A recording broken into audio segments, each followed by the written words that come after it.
द्यावा पृथिव्योरिदमन्तरं हि व्याप्तं त्वयैकेन दिशश्च सर्वाः दृष्ट्वाद्भुतं रूपमुग्रं तवेदल्लोकत्रयं प्रव्यथितं महात्मन् द्यावा पृथिव्यो द्यावा ಶ್ಲೋಕ ಪ್ರಾರಂಭ ಆಗ್ತಾ ಇದೆ.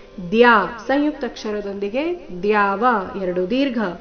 ಪೃಥಿವ್ಯೋ ಥಿ ಮೇಲೆ ವ ದುವಾಘಾತ. ಪೃಥಿವ್ಯೋ ರಿದಮಂತರಂ ಹಿ ಚರಣದ ಕೊನೆಗೆ ಹಿ ರಸ್ವ. ದ್ಯಾವಾ ಪೃಥಿವ್ಯೋ ರಿದಮಂತರಂ ಹಿ ವ್ಯಾಪ್ತಂ ತ್ವಯೈಕೇನ ದಿಶಶ್ಚ ಸರ್ವಾಃ ವ್ಯಾಪ್ತಂ ತ್ವಯೈಕೇನ ದಿಶಶ್ಚ ಶ ಮೇಲೆ ಆಘಾತ ದಿಶಶ್ಚ ಸರ್ವಾಃ ದೃಷ್ಟ್ವಾದ್ಭುತಂ ರೂಪಮುಗ್ರಂ ತವೇದಲ್ ದೃಷ್ಟ್ವಾದ್ಭುತಂ ದೃಷ್ಟ್ವಾ ದೃ ನಂತರ ಅರ್ಧ ಷಟ್ಕೋಂಶ ದೃಶ್ ಮುಂದೆ ಟ್ವಾ ಟ ಅಧಿಕ ವಾ ಸೇರಿ ಟ್ವಾ ದೃಷ್ಟ್ವಾದ್ಭುತಂ ರೂಪಮುಗ್ರನ್ ಮೂ ಮೇಲೆ ಆಘಾತ ರೂಪಮುಗ್ರನ್ ತವೇದಲ್ ಇಲ್ಲಿ ಅನುಸ್ವಾರದ ಉಚ್ಚಾರಣೆ ನಾಸಿಕಾ ಲ ಬರಬೇಕು.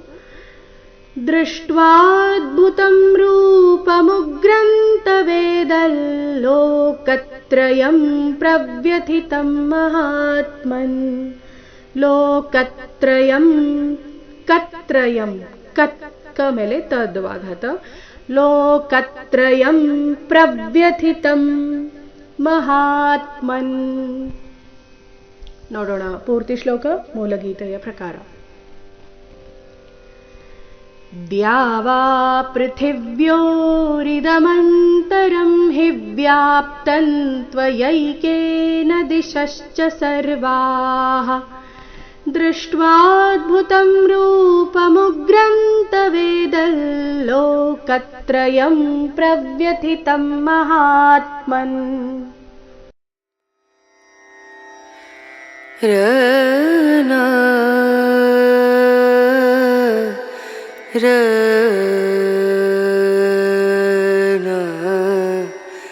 र